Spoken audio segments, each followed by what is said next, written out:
जो अपने धरती माँ के लिए खड़ा रहे और तब जाके भारत देश एक महासत्ता बनेगी। तो चलिए अभी मैं बुलाती हूँ हमारे एमसीएल के रचनाकार, सलाहकार और शिल्पकार डॉक्टर श्याम गोलब।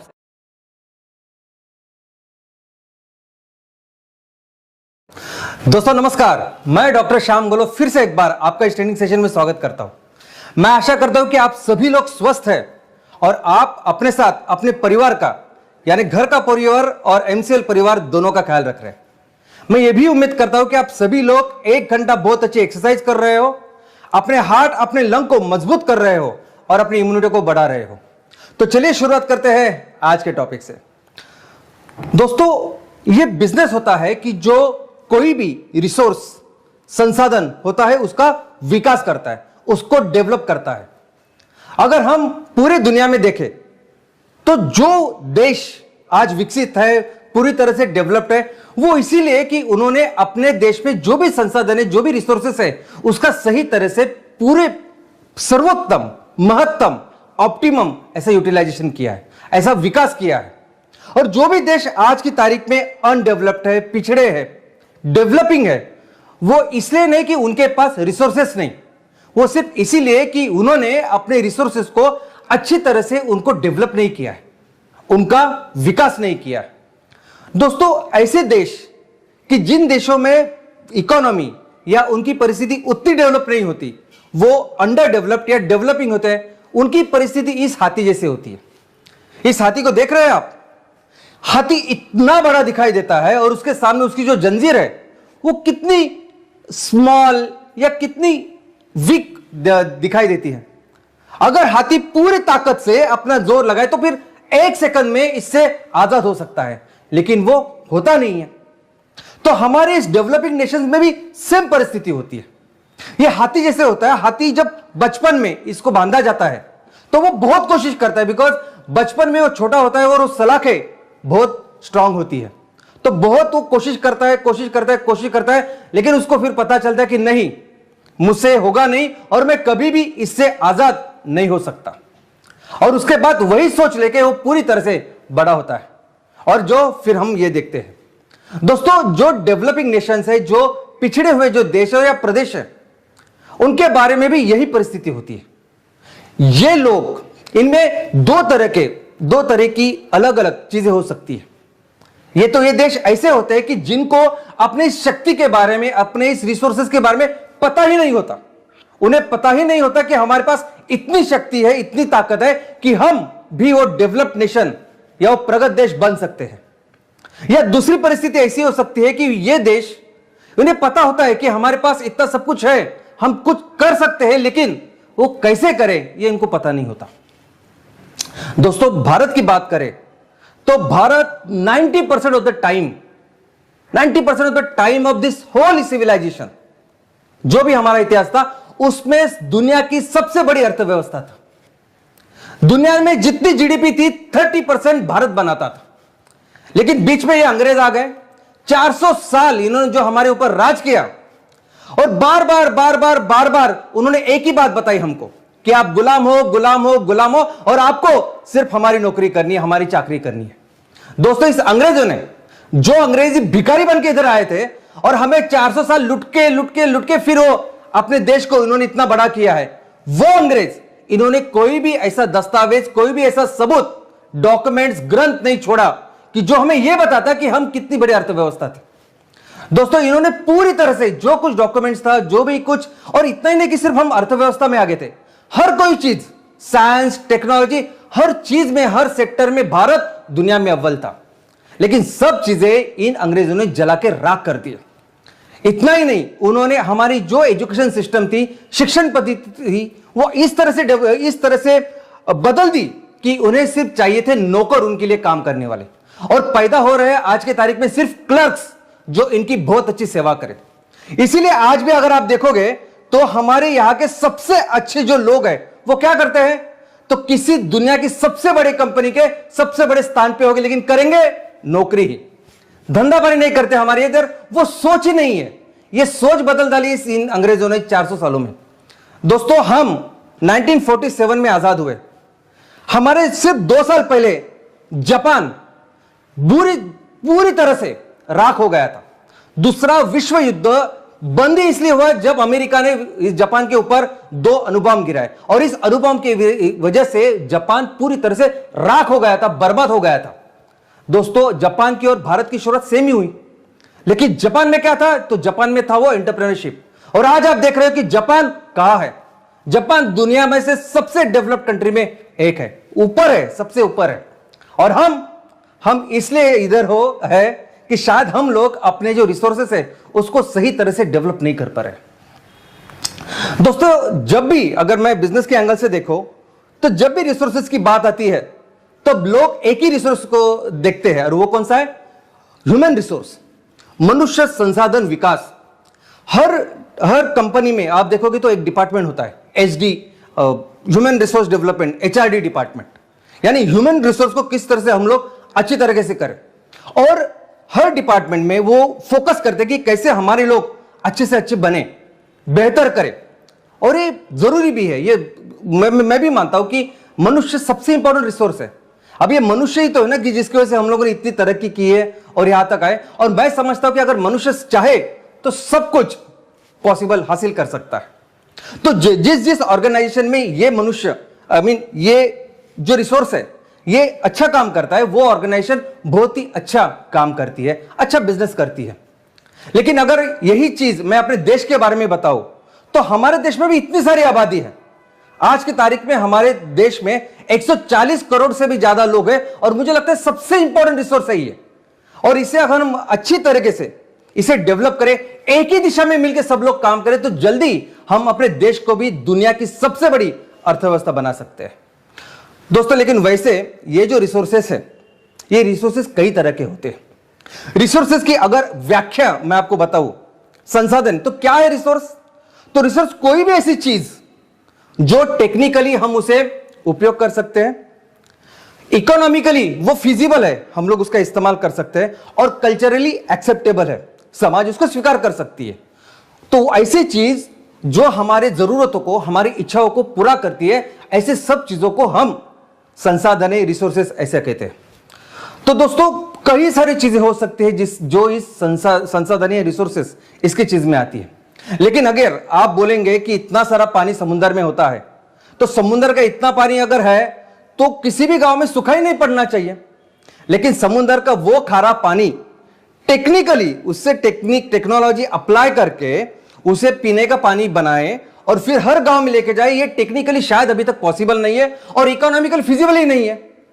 और अगर मैं बोलूं कि टॉयलेट का पूरा जो पानी इमीडिएटली 5 मिनट में वो पीने का पानी बनेगा, तो शायद आज की तारीख में ये कल्चरली एक्सेप्टेबल नहीं।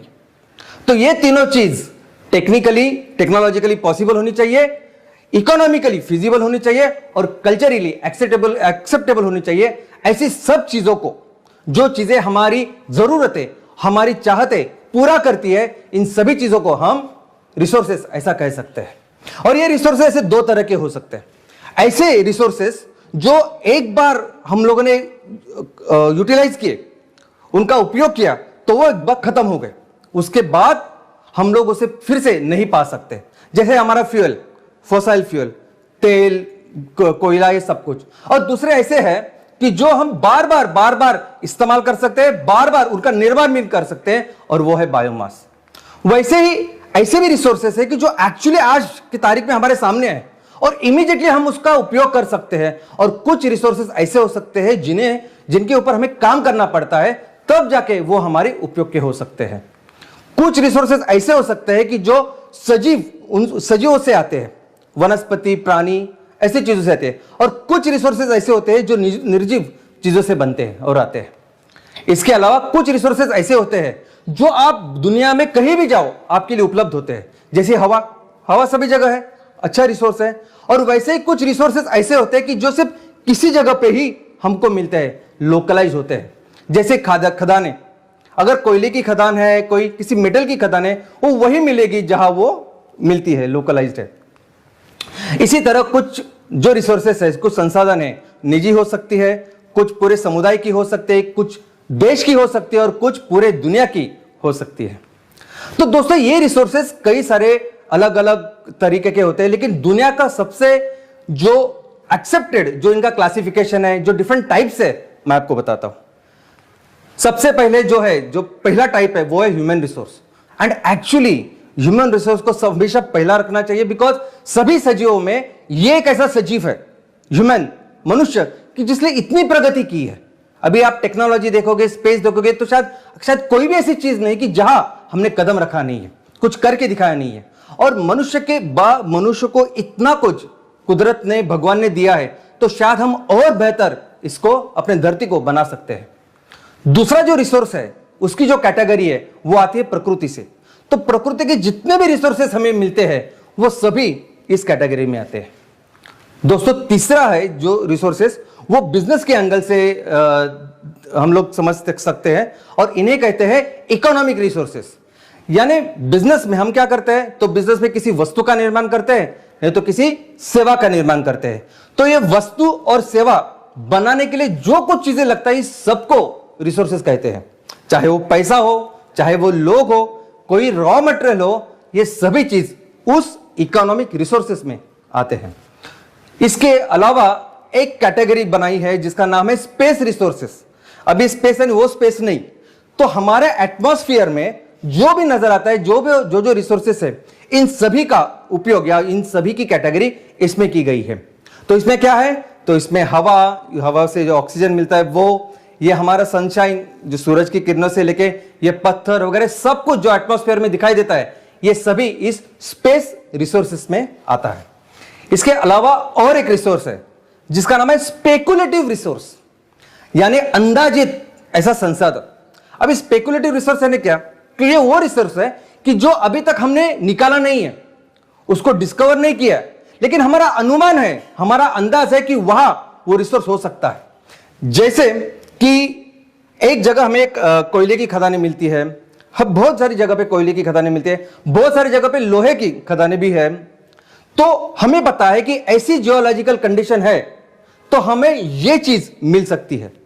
तो वैसे ही अगर किसी देश में हम जाए और वैसे सेम जियोलॉजिकल कंडीशन अगर हमें दिखे, तो हम एक अनुमान मानते हैं कि यहां ये रिसोर्स हो सकता है। ऐसे सभी रिसोर्सेस को जिसका हमने इस्तेमाल नहीं किया, लेकिन सिर्फ हमें अनुमान है, अंदाजा है कि ये हो सकता है, इन सभी को हम कहते हैं स्पेकुलेटिव रिसोर्सेस। और इसके अलावा सबसे इंपॉर्टेंट कैटेगरी वो है डेटा, इंफॉर्मेशन, माहिती। दोस्तों, ये इंफॉर्मेशन, डेटा आज की तारीख में बहुत बहुत इंपॉर्टेंट ऐसा रिसोर्स है। इसका कारण यह है कि डेटा या वो पूरी इंफॉर्मेशन तैयार करने के लिए कितने सारी कंपनियां बहुत सारा समय लगाती है, पैसा लगाती है, लेकिन एक बार डेटा जनरेट हुआ, एक बार वो इंफॉर्मेशन तैयार हुई, तो वो इंफॉर्मेशन बार बार हम इस्तेमाल कर सकते हैं। किसके लिए, तो हमारी प्लानिंग के लिए, डेवलपमेंट के लिए, हमारी सामाजिक आर्थिक विकास के लिए। तो ये बहुत ही इंपॉर्टेंट ऐसा रिसोर्स है। तो दोस्तों, आज मैं आपके सामने दुनिया का सबसे इंपॉर्टेंट रिसोर्स है उसके बारे में बात करने वाला हूं, और उसका नाम है जमीन। दोस्तों, जमीन, मैं कहता हूं कि प्रकृति ने हमें जितने भी चीजें दी है, जो भी रिसोर्सेज दिए, उसमें से सबसे जरूरी, सबसे इंपॉर्टेंट, मोस्ट इंपॉर्टेंट अगर कुछ रिसोर्स है तो वो है जमीन। दोस्तों, हम सबको पता है कि ये पृथ्वी जो है, इस पृथ्वी के ऊपर 71% पानी है और 29% सिर्फ जमीन है।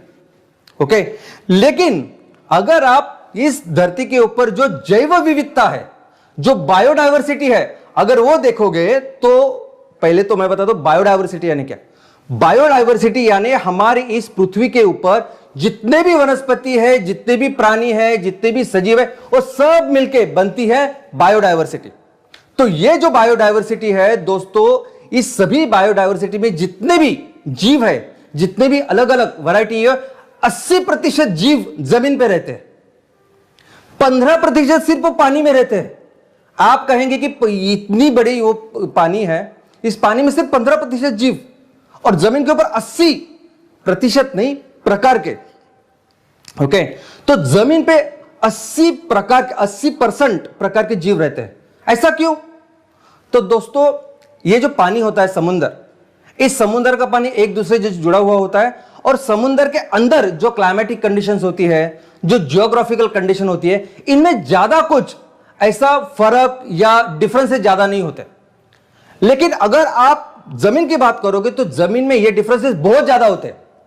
यानी आप समुद्र में सिर्फ टेम्परेचर की एग्जांपल लेते हैं टेम्परेचर। तो टेम्परेचर का अगर आप देखोगे तो टेम्परेचर अगर समुद्र में देखोगे तो उसमें ज्यादा डिफरेंस नहीं है, लेकिन वही अगर जमीन पे अगर देखोगे तो बहुत ही ज्यादा डिफरेंस इस टेम्परेचर का होता है।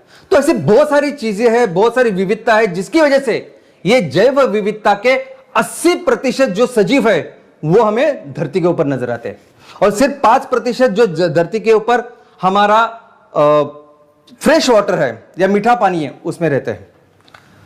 दोस्तों, इन सभी जीवों के लिए, यानी मैं सिर्फ मनुष्य की बात नहीं करता, पूरे दुनिया के जितने भी जीव है, और ये 80% हमने देखी जैव विविधता जो धरती के ऊपर है, इन सभी के लिए सबसे सबसे सबसे जरूरी अगर कुछ है तो वो है जमीन। अगर मैं मनुष्य की बात करूं, मनुष्य सजीव की बात करूं, तो दोस्तों आज मनुष्य को जो भी चीजें लगती है, हमें 95% जो चीजें लगती है वो हमें ये जमीन प्रोवाइड करती है। तो सबसे पहले है ह्यूमन सेटलमेंट।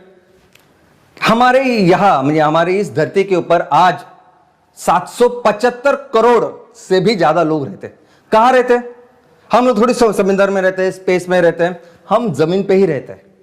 कोई भी गांव हो, कोई भी शहर हो, कोई भी कस्बा हो, कोई भी व्यक्ति का, कोई लोगों की कोई भी सेटलमेंट हो, वो जमीन पे ही होता है आज की तारीख में।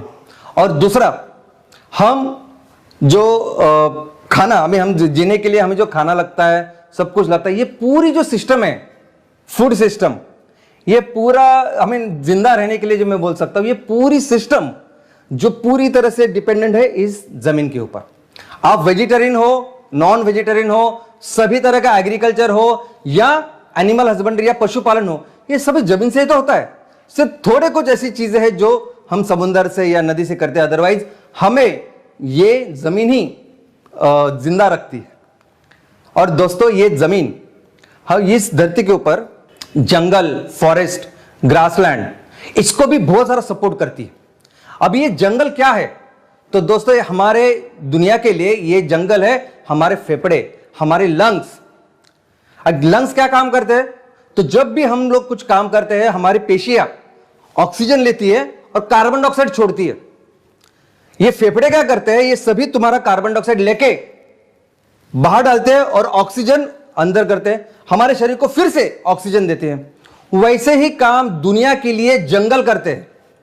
ये हम औद्योगिकीकरण, विकास, इसके नाम पे जो कुछ पोल्यूशन कर रहे हैं, जो भी प्रदूषण कर रहे हैं, इस सभी प्रदूषण को लेके उनको शुद्ध हवा देने का काम हमारे जंगल करते हैं। और ये जंगल को कौन सपोर्ट करता है? तो यही हमारी जमीन।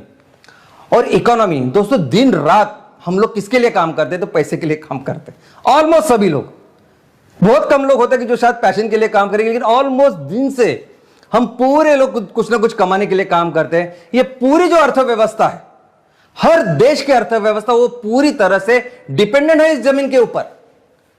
इस अर्थव्यवस्था के लिए जो भी एनर्जी लगती है, जो भी फ्यूल लगता है, सभी तरह की एनर्जी, सभी तरह के फ्यूल्स और मिनरल्स, ये सभी आते हैं जमीनों से। ट्रांसपोर्टेशन, सबसे ज्यादा ट्रांसपोर्टेशन पूरी दुनिया में होता है रोड से, ट्रेन से। जमीन के बिना ये तो पॉसिबल ही नहीं। इवन मैं अगर हवाई जहाज की भी बात करूं तो उसके लिए भी जमीन जरूरी है। तो जमीन बिजनेस के लिए बहुत जरूरी है। आगे हमारा औद्योगिकीकरण है, नागरिकीकरण है, इसके लिए भी जमीन लगती है। दोस्तों, किसी भी देश में अगर आप देखोगे तो यह जमीन एक सबसे इंपॉर्टेंट रिसोर्स है। इसका कारण यह है कि जमीन से बहुत सारी चीजें आती है। किसी भी देश में अगर जमीन ज्यादा है, अच्छी है, बेहतर है, बेहतर रिसोर्सेज दे रहे, तो इसका बहुत ज्यादा फायदा उनकी इकोनॉमी को होता है। अगर उनके पास बेहतर जमीन है तो बहुत अच्छी डेवलपमेंट उनकी हो सकती है, क्योंकि उतनी चीजें जमीन प्रोवाइड करती है। तो अगर हमारे देश की अगर हम बात करें तो हमारे देश के डेवलपमेंट के लिए भी हमें इस जमीन को समझना बहुत जरूरी है। तो चलिए समझते हैं हमारे देश की जमीन को। दोस्तों, हमारा जो भारत है, हमारा भारत एक उपखंड में है, ऐसा मैं कह सकता हूं। और उस उपखंड का नाम है भारतीय उपखंड। यानी मैंने कहूंगा कि भारत देश, पूरा उपखंड अपने नाम से है, भारतीय उपखंड। आज की तारीख में अगर आप साउथ एशिया करके आप गूगल कीजिए, डालिए साउथ एशिया। साउथ एशिया में जितने भी देश आते हैं, अफगानिस्तान, पाकिस्तान, नेपाल, भूटान, बांग्लादेश, श्रीलंका, ये सब कुछ हमारे इस भारतीय उपखंड का भाग है। दोस्तों, सब कुछ भारत हुआ करता था कभी। तो यह भारतीय उपखंड कैसे बना, यह समझना भी आज के लिए जरूरी है। कैसे बना? तो दोस्तों, जैसा मैंने कहा कि यह पूरा एक उपखंड है और जिसकी जो स्टोरी है कैसे भारतीय उपखंड बना, इसकी स्टोरी भी बहुत रोमांचक है। चलो समझते हैं। सबसे पहले मैं आपको बता दूं कि इस पृथ्वी के ऊपर जैसा आप देख रहे हैं कि सिर्फ एक जमीन का टुकड़ा था और पूरा एक ही समंदर था। पूरा जो जमीन का एक टुकड़ा था उसका नाम था पैंजिया, और जो एक समुंदर था उसका नाम था टेथिस समुंदर। उसके बाद फिर लाखों करोड़ों सालों में यह पूरा जो टेक्टोनिक मूवमेंट्स है हमारे पृथ्वी की, उसके बाद एक जो बड़ा जो लैंड का टुकड़ा था उसके अलग अलग टुकड़े हो गए। ग्रॉसली अगर हम देखेंगे तो इसके दो वैसे टुकड़े हो गए, ऐसा बोल सकते हैं हम लोग। जो नॉर्थ उत्तर में था वो था लॉरेशिया, जिसको यूरेशिया भी कहते हैं, और नीचे साउथ की तरफ दक्षिण की तरफ जो था वो था गोंडवाना। और हमारा भारत है ना इस गोंडवाना के एक इसमें था, यानी भारत ऑस्ट्रेलिया, आप देख सकते भारत ऑस्ट्रेलिया अफ्रीका, ये सब एक दूसरे को जुड़ के ऐसे थे। और तब से भारत का जो पार्ट है वो निकला और धीरे धीरे धीरे ऊपर की ओर बढ़ा। और आप देख सकते हैं कि कैसे भारत ऊपर की ओर चढ़ के फिर ऊपर का जो यूरेशिया था या लॉरेशिया था उसको जाके मिला। दोस्तों, 7 करोड़ साल पहले ये मूवमेंट शुरू हुई और लगभग 1 करोड़ साल पहले ये जो चीज आप देख रहे हैं ये जाके मिली और तब बना भारतीय उपखंड। दोस्तों, हिमालय कैसे बना? तो आप देख सकते हैं इस पिक्चर में कि भारतीय उपखंड भारतीय गया और नीचे नीचे गया और सामने वाला जो यूरेशिया का पार्ट था वो ऊपर ऊपर ऊपर आते गए और वो ऐसे हिमालय तैयार हुआ। तो हिमालय की उत्पत्ति इस तरह हुई। लेकिन सिर्फ हिमालय की नहीं, भारत का ये जो भाग जहां जहां जाके मिला हर जगह वहां पर्वत तैयार हुए। तो इसलिए अगर आप देखोगे आज की तारीख में तो हमारा भारतीय उपखंड है, उसके नॉर्थ में सबसे ऊपर तो हिमालय है और उसके नॉर्थ ईस्ट में और नॉर्थ वेस्ट में, तो नॉर्थ वेस्ट में अगर आप देखोगे तो वायव्य वहां है अफगानिस्तान, पाकिस्तान। तो वहां एक बहुत बड़ी पर्वत की श्रृंखला है जिसका नाम है हिंदू कुश। हिंदू कुश ये अफगानिस्तान और पाकिस्तान के बीच में है, 800 किलोमीटर लंबी। उसके बाद हमारे नॉर्थ से लेकर नॉर्थ ईस्ट तक जो है वो है हिमालय, 2500 किलोमीटर लंबा। और हमारा जो ईस्ट है, पूर्व है, वहां म्यांमार और बांग्लादेश के बीच में एक बहुत पर्वतों की श्रृंखला है जो हमें अलग करती है। तो इस तरह ये पूरा भारतीय उपखंड बना है। दोस्तों, आज की तारीख में हमारे देश में जो आबादी है वो लगभग 140 करोड़ से ज्यादा है। दुनिया के 17.7% इतने लोग सिर्फ भारत में रहते हैं। दुनिया में दूसरे स्थान पे है हम जब भारत के पॉपुलेशन के बारे में सोचते हैं तो। लेकिन अगर इकोनॉमी की भी अगर बात करें तो हमारी इकोनॉमी दुनिया में 6वें नंबर पे है। जीडीपी की अगर मैं बात करूं तो दुनिया में 3.25 ट्रिलियन डॉलर इतनी अपनी जीडीपी है जो 6वें नंबर पे है। और अगर ये 3.25 ट्रिलियन डॉलर का मैं अपने रुपीज में कन्वर्ट करूं तो वो होते हैं 244 लाख करोड़, 244 लाख करोड़ का सामान हम लोग यहां बनाते हैं जो अपना जीडीपी है। लेकिन अगर मैं मार्केट की बात करूं, कितना बड़ा भारत मार्केट है, तो उसमें हम लोग तीसरे स्थान पे है। दोस्तों, हमारी जो जीडीपी जो पावर परचेसिंग पैरिटी, उसके परचेसिंग पैरिटी पावर के हिसाब से अगर आप देखेंगे तो हम दुनिया की तीसरी सबसे बड़ी व्यवस्था है, सबसे बड़ा मार्केट है। 8.9 ट्रिलियन डॉलर, इसका मतलब है 667.5 लाख करोड़। इतने करोड़ों का माल हर साल भारत में लोग बेच रहे हैं। बाहर के लोग बेच रहे हैं, अपने लोग बेच रहे हैं, जो कुछ है। लेकिन इतना बड़ा मार्केट आज की तारीख में भारत है। तो इतना बड़ा देश, इतने सारे लोग और इतनी बड़ी इकोनॉमी। जमीन कितनी अपने पास? तो जमीन अपने पास है 2%। 2% दुनिया की जमीन अपने पास है। चाइना है, चाइना के पास अपने पास 3 गुना इतनी जमीन है। अमेरिका है, अमेरिका के पास भी अपने से 3 गुना जमीन है, और रशिया उसके पास अपने से 5 गुना इतनी जमीन है। तो नंबर के बारे में, जमीन के बारे में अगर हम देखेंगे तो 7वें स्थान पे है हम, कि जितनी जमीन हमारे पास है। और जमीन कितनी है किलोमीटर में, तो 32.87 लाख स्क्वायर किलोमीटर इतनी जमीन है, किलोमीटर के हिसाब से मैं बोलूं। और 1 किलोमीटर यानी 100 हेक्टर।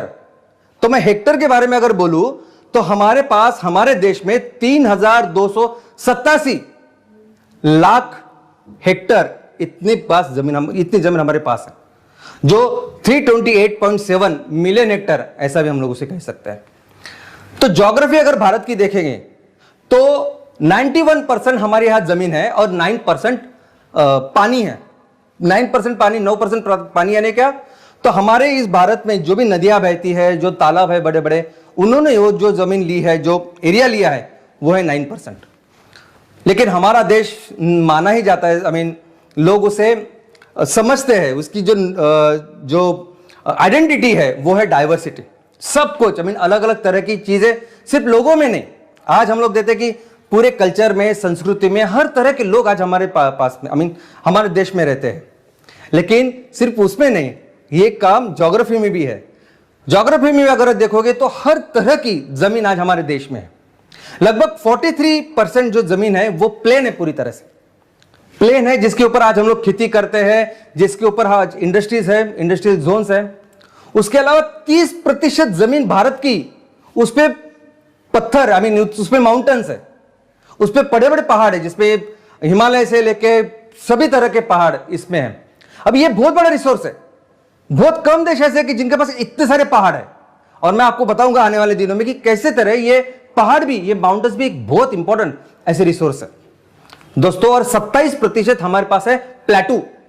प्लेटू का मतलब होता है कि अगर कोई जमीन जैसे धरती से ऊपर है, पहाड़ जैसी, और ऊपर का पूरा उसका जो सरफेस है वो पूरी तरह से फ्लैट, यानी हम लोग कैसे समझते हैं कि पर्वत ऐसे ऐसे होता है, लेकिन वैसे नहीं, पर्वत ऊपर आया और ऊपर सब पूरा फ्लैट है, तो वो है प्लेटू।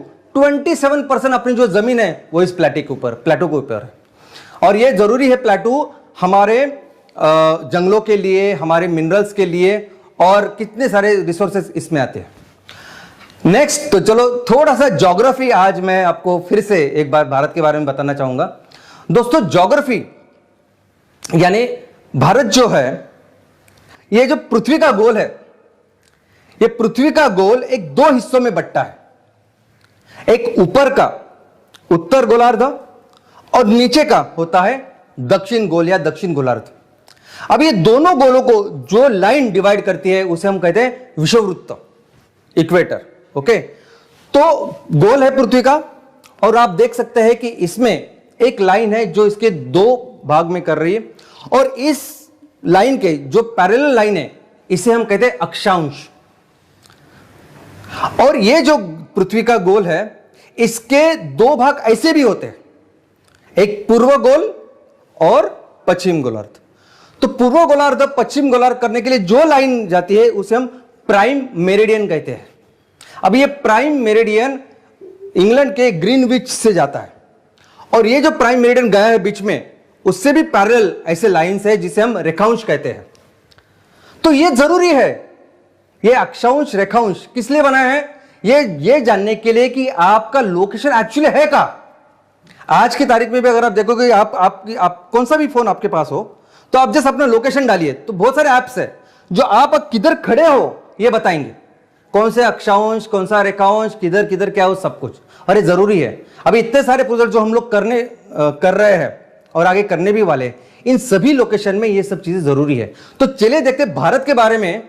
अगर आप देखोगे तो भारत हमारा उत्तर गोलार्ध में है।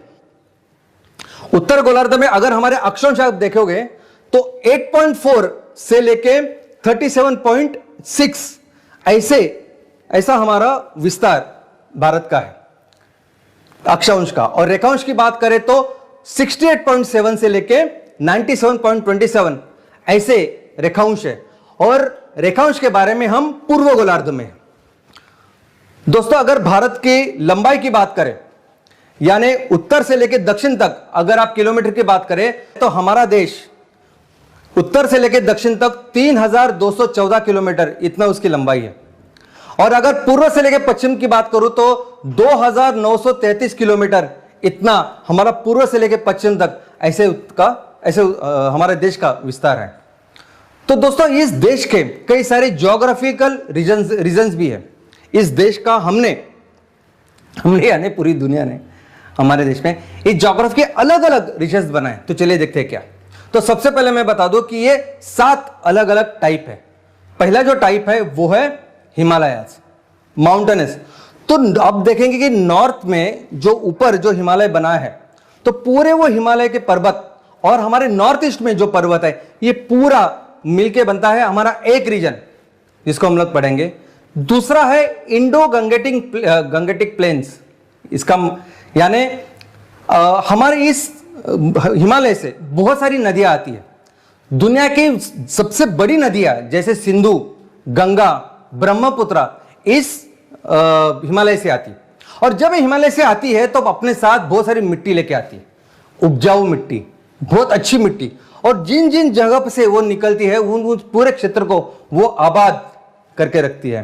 तो दोस्तों ऐसे पूरा जो क्षेत्र हमारी इन नदियों ने अच्छा करके रखा है।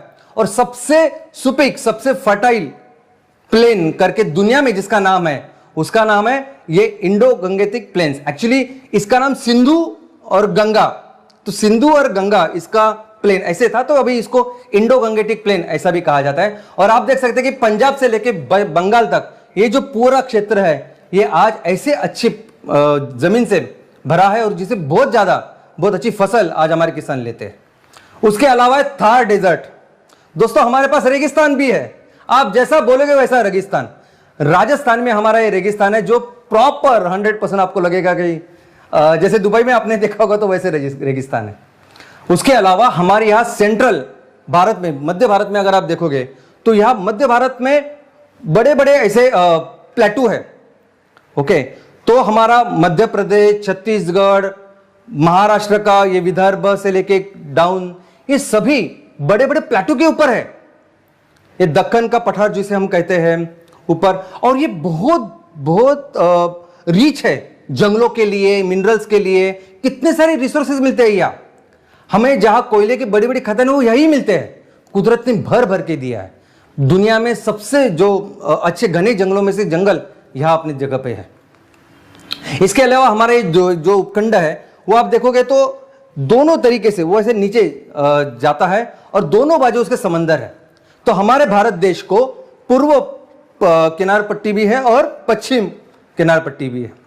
तो इस पूर्व के अगर आप देखोगे तो पूर्व में बहुत बड़ी एक जो समुंदर का किनारा वो है, और जिसमें उड़ीसा से लेके तमिलनाडु तक इतने 4-5 स्टेट्स उसमें हैं।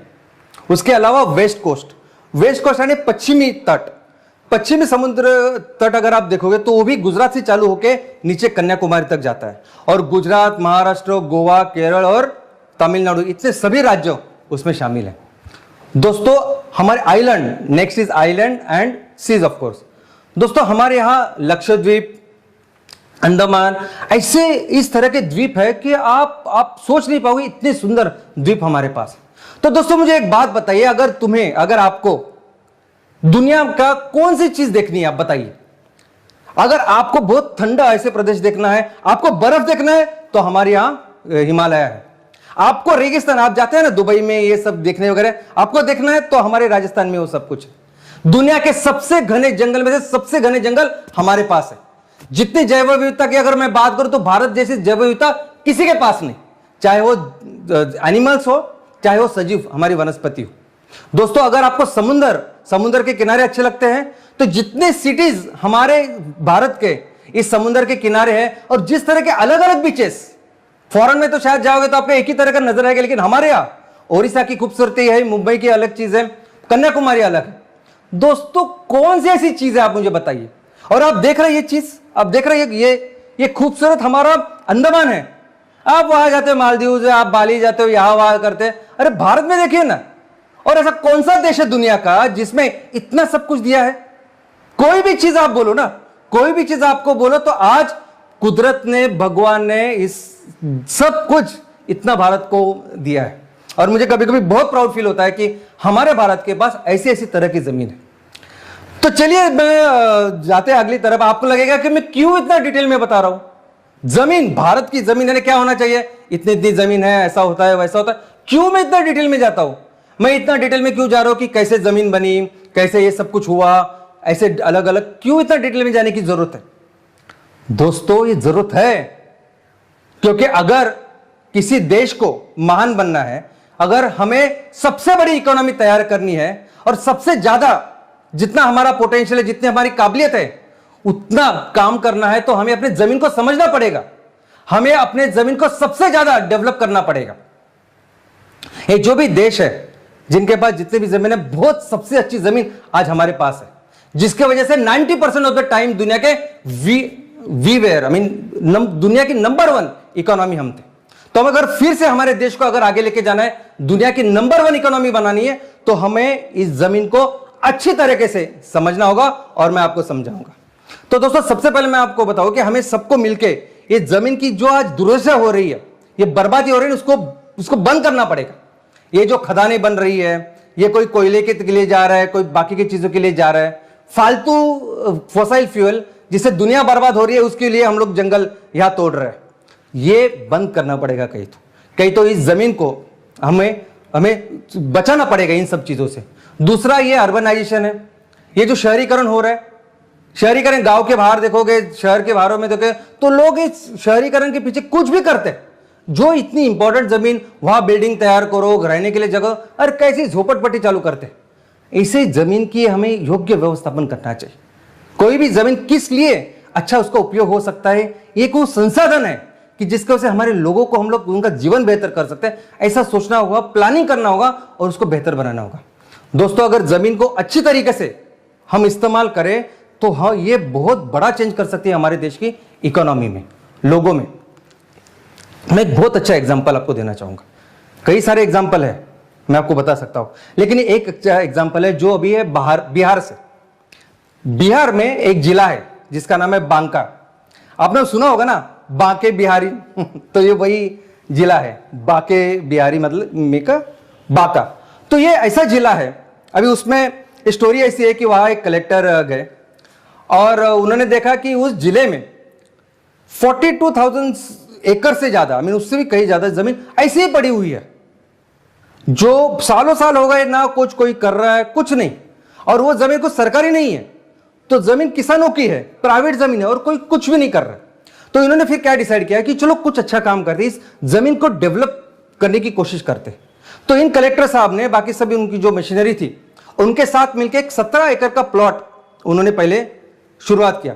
तो वहां उस जमीन को क्या लगता था, तो जमीन को अगर ड्रिप इरिगेशन लगता था या छोटी थोड़ी कुछ डैम्स तैयार करने, जो कुछ करना वो उन्होंने किया। और उस 17 एकड़ में उन्होंने लेमन ग्रास की खेती की, जो आप देख रहे हैं। ये लेमन ग्रास यानी ये तो घास है वैसे, लेकिन इसका तेल उसको बहुत अच्छा रेट है बाहर। तो उन्होंने वो तैयार करके उसका तेल निकाल के लोगों बेचा बाहर। और ऐसा नहीं बेचा, प्रॉपर उसकी ब्रांडिंग करके बेचा। उसकी बॉटल वगैरह, अभी आज मेरे पास पिक्चर नहीं, आप गूगल कर लेना। तो प्रॉपर उन्होंने तैयार करके कोशिश की और लोगों को बहुत अच्छा इनकम मिला। और आज की तारीख में अगर आप देखोगे तो 500 एकड़ में लोग वो अभी काम कर रहे हैं। यहां इतना ही नहीं, ये बांका, ये जो जिला है, इसमें खुद की अपनी एक इकोनॉमी है। वो एक रेशम का जो वस्त्र हम लोग तैयार करते हैं, ये बहुत अच्छी, उसका काम बहुत सालों से लोग यहां करते थे, लेकिन अभी वो कोई कर नहीं रहा था। लेकिन फिर से लोगों ने वो चालू किया। और आज अगर आप देखोगे तो लोगों ने ये जो रेशम के कीड़े की उसका पशुपालन शुरुआत की है, रेशम के वस्त्र का बिजनेस वहां चालू हो गया और अभी लोगों को बहुत अच्छा इनकम इससे मिल रहा है। और अभी तो 500 एकड़ है और धीरे धीरे ये 42,000 एकड़ में जाएंगे। और दोस्तों ये शुरुआत कब हुआ, ये 2018 में। कितने दिन हो गए, 3 साल में सिर्फ। अभी उन कलेक्टर साहब का तो तबादला हो गया वैसे, लेकिन लोग अभी भी वो आगे कर रहे। दोस्तों हमें हर तहसील को, देश के हर तहसील को एक सुजलाम सुफलाम, एक सेल्फ सफिशिएंट ऐसा राज्य बनाना। हर तहसील में 29,000 हेक्टर, 29 से 30,000 हेक्टर इतनी जमीन है। यानी अगर एकड़ में बात करें तो 75,000 एकड़ जमीन हर तहसील में है। तो हर तहसील में ये 75,000 एकड़ जमीन पे अगर हम लोग काम करें, मेहनत करें, देखें कि किससे क्या कर सकते हो जमीन के ऊपर, जैसा उन्होंने किया, तो सोचे कितने सारे लोगों को कितने अच्छी इनकम हम लोग दे सकते हैं, कितनी अच्छी अर्थव्यवस्था हम लोग तैयार कर सकते हैं जैसा इन्होंने किया। और ऐसा अगर आपको लगता होगा कि सिर्फ सब लोग थे, कलेक्टर थे, सब लोग आए इकट्ठा इसलिए पॉसिबल हुआ, तो ऐसे नहीं। कई सारे एग्जाम्पल तो मेरे सामने ऐसे भी है कि जो एक आदमी ने शुरुआत की है, जैसे ये एग्जाम्पल, ये पर्सन तमिलनाडु के, जिन्होंने रिटायरमेंट, आई मीन बैंक में एक मैनेजर थे, रिटायरमेंट के बाद वो बैंगलोर गए, उन्होंने घर बेचा अपनी इस अच्छी चीज के लिए, घर बेचा, एक बहुत ही ऐसी बंजर जमीन जो बैंगलोर से दूर थी उसको लिया, परचेस किया, और खुद जाके उस बंजर जमीन को उन्होंने कंप्लीट मॉडल ऐसा ऑर्गेनिक फार्म बनाया, जिसकी वजह से उनको तो इनकम मिली, लेकिन आसपास के जो किसान थे, लोग थे, उनको भी इनकम मिलनी चालू हो गई। ये महिला है। अभी इन महिला को अगर आप देखोगे तो ये 62 ईयर्स ये महिला है, ये हाउसवाइफ है, लेकिन 20 साल पहले इन्होंने ऐसे ही सोचा कि मैं कैसे करूं इस जमीन को, जो बंजर ऐसी पड़ी हुई उसको कैसे उपयोग करूं इसका। तो इन्होंने सिर्फ महज 2 एकड़ से चालू किया। केरला के पलक्कड़ डिस्ट्रिक्ट में, जिले में ये रहती है, और 20 साल पहले उन्होंने 2 एकड़ से चालू की थी। आज की तारीख में इनके पास 24 एकड़ इतनी जमीन है जो 100% ऑर्गेनिक है, और इस जमीन से इतना इनकम अच्छा उनको आ रहा है, और सिर्फ उनको नहीं, आजू बाजू की कितनी सारी महिलाओं को उन्होंने इनकम दिया है। और दोस्तों, ये दुनिया का, ये भारत का सबसे अच्छा एग्जांपल जो हिवरे बाजार। दोस्तों, हिवरे बाजार ये एक ऐसी ग्राम पंचायत है जहां लोग रहते नहीं थे, कुछ नहीं था, बंजर जमीन थी, पानी नहीं, बारिश नहीं, कुछ भी नहीं। कैसे कमाए, कैसे खाए, कैसे जिंदा रहे उधर? लोग वो छोड़ के जा रहे थे, लेकिन एक आदमी अपना शहर छोड़ के वहां आया, जो ये आप लोग जिनको देख रहे हैं अभी, पोपटराव पवार, और उन्होंने अपनी नौकरी छोड़ के वहां सभी लोगों के साथ जो कुछ करके दिखाया, आप विश्वास नहीं कर सकते। सबसे ज्यादा अमीर गांव में से एक वो गांव है, इनफैक्ट सबसे ज्यादा अमीर हो सकता है ये, इतना इनकम है, हर फैमिली में इतना इनकम है, और सिर्फ इसीलिए कि सभी ने मिलकर उस गांव को बेहतर बनाया। उस जमीन, जो भी जमीन उस गांव में थी, उस ग्राम पंचायत में थी, उसको बेहतर बनाया। दोस्तों, यही तो काम करना है ना। कैसे बनेगा तहसील, कैसे बनेगा तहसील राज्य? हमें हर तहसील राज्य बनाना है ना। हर तहसील ऐसा राज्य कि जिसमें राजा हो हमारा किसान, ऐसा राज्य कि जो कुछ चीजें हमें तहसील को चाहिए ना, वो हम लोग खुद तैयार करें, मेहनत करें, पैसा कमाएं, और हमारे यहाँ जो स्कूल, जो चीजें लगती है गांव में, जो हमारे तहसील में, वो तैयार करें। कोई जरूरत नहीं किसी के ऊपर डिपेंडेंट होने की, कोई बाहर से कंपनी आए और यहां हमारा धंधा करे, कोई जरूरत नहीं। इतना काम कर सकते हैं, और ये एग्जाम्पल है। ऐसे कई सारे एग्जाम्पल मैं दे सकता हूं आपको। तो दोस्तों, अगर हमारा ये एम है, हमारा ये लक्ष्य है कि हमें हर तहसील को एक सुजलाम सुफलाम एक राज्य बनाना है, एक सेल्फ सफिशिएंट राज्य बनाना है, तो हमें काम करना होगा इस ग्राम पंचायत के ऊपर। क्योंकि तहसील कैसे बनता है? हर ग्राम पंचायत के ऊपर। और इसलिए सबसे जरूरी प्रोजेक्ट, सबसे जरूरी बिजनेस अगर इस पूरे एमसीएल में कुछ है तो वो है एमसीएल विलेज प्रोजेक्ट। बस ये इतनी बड़ी बड़ी बातें जो हम लोग करते हैं, ये जो विजन और मिशन लेके हम लोग चलते हैं ना, आपको सिर्फ एक काम करना है, हमें मिलकर सिर्फ एक काम करना है, हमारे गांव के ऊपर फोकस करना है। जो ग्राम पंचायत में जो उद्योग है, उन्होंने सिर्फ देखना है कि मेरे गांव में कितनी जमीन है। 2000 से 3000 एकड़ मिनिमम जमीन है आपके यहां। देखा अपने हिवरे बाजार में क्या हुआ? तो आपको सिर्फ वो देखना है कि क्या कर सकते हैं वह, जो हमारा आज बिजनेस मॉडल है, जो काम हम लोग कर सकते हैं, कौन सी ऐसी चीजें जो हमारे किसान तैयार कर सकते हैं, फैमिली लोग तैयार कर सकते हैं, कुछ पशुपालन कर सकते हैं और उसको हम ले सकते हैं। लेकिन एक भी इंच आप मत छूरिए, कोई भी ऐसी एक भी जमीन का टुकड़ा ऐसे रहना ही नहीं चाहिए। इतना इंपॉर्टेंट रिसोर्स है दोस्तों। जमीन तो लाओगे, रशिया अमेरिका में पास जमीन है, ये क्लाइमेट नहीं है, ये टेम्परेचर, ये सभी जो चीजें, बहुत कुछ चीजें जो मैं आपको बाद में बताऊंगा। और ये इसीलिए ये एमवीपी को सबसे इंपॉर्टेंट प्रोजेक्ट हमारे पूरे बिजनेस मॉडल में है, और हम इसके जरिए इस जमीन का विकास करके हम अपने देश को फिर से सबसे बड़ी अर्थव्यवस्था कर सकते हैं। और यही समझने के लिए लैंड, जमीन को समझना जरूरी है। इसलिए मैं ये पहला एपिसोड था। अगले शुक्रवार को फिर से इस जमीन के बारे में और बेहतर इंफॉर्मेशन मैं आपको बताऊंगा, क्योंकि मिलके हम सबको, हमारे देश को फिर से वो बनाना जुट हुए हम लोग। और आप सब बहुत अच्छा काम कर रहे हैं। प्लीज ऐसा काम चालू रखिए, और मिलते हैं अगले शुक्रवार को। धन्यवाद, थैंक यू।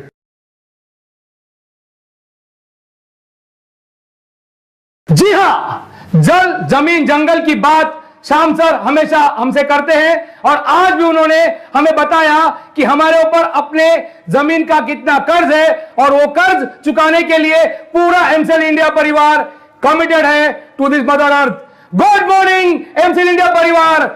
और एक शुक्रवार हमारे ब्रेन के ऊपर वार श्याम सर का ट्रेनिंग वेबिनार। जी हां, श्याम सर जो फ्राइडे आके हमें सोचने पे मजबूर करते हैं कि हम कहां जा रहे हैं, हम हमारे देश के प्रति कितने कर्तव्य हमको निभाने हैं, और उसी कर्तव्य की आज हमें और एक बार श्याम सर ने याद दिलाई है। और हां, हर फ्राइडे हम प्राची मैडम की स्टोरी सुनने के लिए भी बहुत बेकरार रहते हैं। आज भी उन्होंने नाम्बियार जी की जो कथा बताई है वो हमारे लिए बहुत बड़ी इंस्पिरेशन है। These two great personalities doctor Shyam sir and Prachi madam, यही हमारी इंस्पिरेशन है और उनके विचारों को लेकर हम आगे बढ़ रहे हैं। Thank you very much all our MBB owners, our MP owners, our MBAs, BDAs, senior BDAs and entire MCL India परिवार, थैंक यू वेरी मच। ये जी हां, आज तो जमीन की बात श्याम सर ने कही तो मैं बहुत शान से और फक्र से आपके साथ में कहना चाहूंगा, आप सबको इस देश की मिट्टी का वास्ता है और एमसीएल ही सुजलाम सुफलाम भारत का रास्ता है। जय हिंद, जय एमसीएल।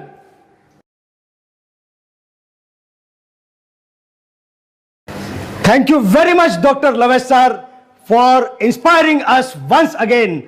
And मैं अभी आप सभी लोगों को यह रिक्वेस्ट करना चाहता हूं कि दोस्तों, आप लोगों को इस चैट बॉक्स में जो लिंक दी गई है, कृपया इस लिंक के ऊपर जाकर आप आपका फीडबैक हमारे साथ शेयर कीजिए।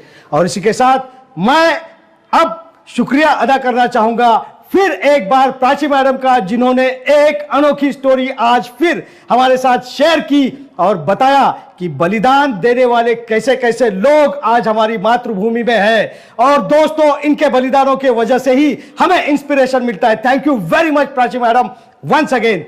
एंड शुक्रिया अदा करना चाहूंगा उस इंसान का जो हर बार शुक्रवार को आकर हमें अलग अलग चीजों के ऊपर बताते हैं। जल, जमीन, जंगल, पर्यावरण के जो 3 महत्वपूर्ण घटक है, जिनमें से जमीन के बारे में आज उन्होंने शुरुआत की है। अब तक जमीन के बारे में जो थोड़ी बहुत जानकारी हमें थी, लेकिन डिटेल में जमीन क्या होती है, किस प्रकार से होती है, ये सारी चीजें आज हम जान चुके हैं और आने वाले हफ्ते में और जानने वाले हैं। दोस्तों, इसी जमीन का प्रयोग करके, इस रिसोर्स का प्रयोग करके आने वाले दिनों में हम हमारे गांव, हमारे तालुका, हमारे जिले और बाद में हमारा पूरा राष्ट्र हम फिर एक बार सुजलाम सुफलाम करने वाले। Thank you very much doctor Shyam sir for sharing this wonderful information with us. हम आपके शुक्रगुजार हैं। इसी के साथ मैं आप सभी प्राइम बीडीए, एमपीओ, एमवीपी, हमारे सारे चैनल पार्टनर्स और सारे स्टेक होल्डर्स और सारे एमसीएल टीम मेंबर्स, इन सभी का मैं दिल से शुक्रिया अदा करना चाहता हूं। दोस्तों, इसी के साथ मैं आपका होस्ट मंगेश शेलार ये घोषणा करता हूं कि आज का यह वेबिनार, आज का यह ट्रेनिंग प्रोग्राम यही समाप्त हुआ। धन्यवाद।